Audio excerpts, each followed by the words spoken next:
Everybody's familiar with Battle of the Bands. Wikipedia describes the origins dating back to the 1930s swing era, where big bands led by names like Chick Webb, Benny Goodman, and Count Basie would compete for the title of Best Band. The Hollywood Bowl started a Battle of the Bands talent show in 1959. Nashville founded the International Battle of the Bands for country music in 1975. Through the 1980s, legendary Motown battles were held at Harlem's Apollo Theater, and even present day, the Honda Battle of the Bands showcases college marching bands to celebrate HBCU culture. But in our experience, Battle of the Bands has always had a very scammy feel to it, usually backed by some suspicious production company that's totally benefiting from the event. And what we've come to notice is that even though we don't participate in or subscribe to these type of events, there is a psychological element that often keeps independent musicians in a battle mentality. So in this video, we're going to unpack the Battle of the Bands program and how it affected artists like us who never wanted to battle in the first place. So where does this all begin? Every band has goals when they start up, and sometimes it's just playing a super dope house party, sometimes it's having dreams of getting to play the biggest amphitheaters. No matter what, you got some form of goals. Yeah, totally. I remember my first band being asked to play this place called Monkey Mania. It was one of the coolest venues in town at the time. We were ecstatic. I remember thinking, we made it! We made it into the ring! The first step of the battle. My original projects, we just wanted to play the underground music showcase. We just wanted to be out there. We wanted to be exposed in the festival element, and that's, you know, sort of like a South by Southwest kind of thing, where on a smaller scale, where it's like there's a bunch of venues involved and people are throwing house parties all throughout the neighborhood. So we just wanted to be anywhere close to that. Very loosely, that was kind of our main goals.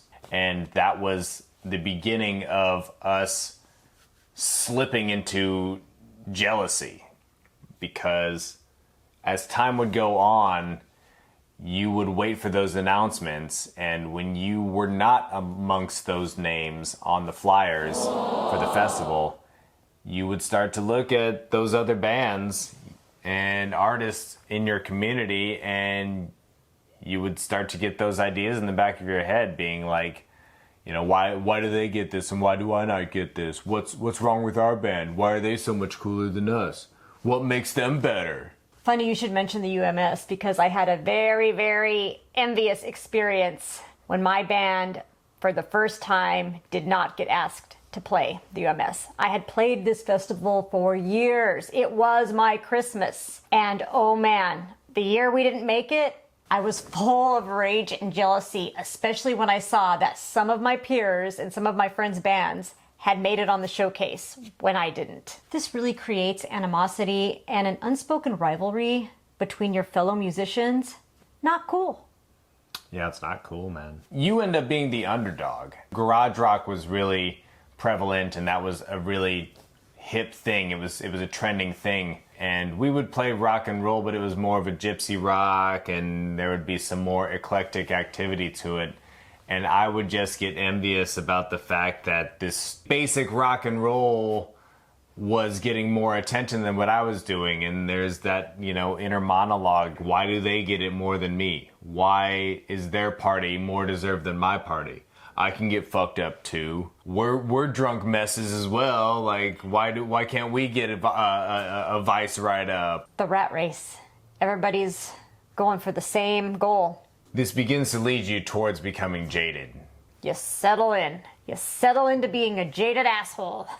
I mean, I was working at a bar. I was working at the kitchen in a bar and drinking and doing drugs, and, you know, you have your own friend group that is partying all the time, so you get to justify each other as artists. Misery loves company.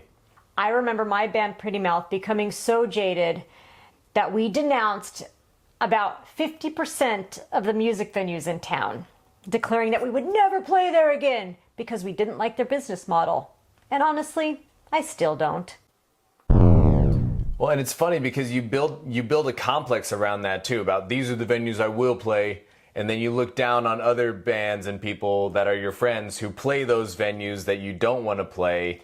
How could they? And they're booking shows on the same nights as you. So every Friday night you're playing a venue, and then your friends and your friends' friends are all playing different venues the same night.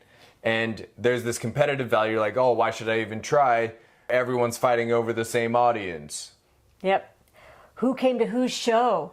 Who liked whose band better? In the context of the battle mentality, the battlegrounds mentality, this is where, without realizing it, you start to wave that little white flag. You're starting to pull that little white flag out. You're starting to throw in the towel. Surrender! So at this point, I think most people give up or they push forward. We pushed forward. Game on! Game on! We moved to Southern California in hopes to reignite the flame and engulf ourselves into a new music scene, trying to reinvent ourselves. Yeah, knowing that you need to break that pattern, it sucks, but a lot of people find themselves with that ultimatum. What do I do next, and do I even want to mess with this anymore?